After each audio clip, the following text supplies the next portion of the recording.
Welcome back. We are now going to suggest a layout for the appearance of our sales letter. And in order to do that, we're going to give ChatGPT some instructions in order to create the layout. We're going to write in our instructions. So what we've done is we are going to give ChatGPT some additional instructions.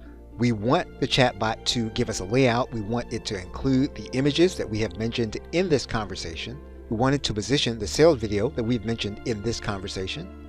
And we also want to suggest an element that has not been mentioned in this conversation, which is the buy button or calls to action. Now that we have given the chatbot proper instructions, we're now going to click enter.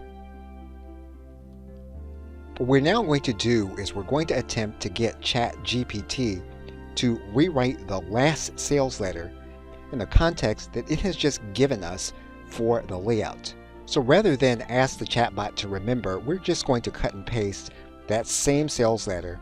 We're going to ask it to suggest the same layout, but with the sales letter it's already created. We're now going to click enter. So basically what ChatGPT has done is it has given us a suggested layout. Now obviously we are going to have to make adjustments based on our own experience and what we think we need to do in order to sell to our customer. For example, the sales video is suggested near the end of the actual sales letter.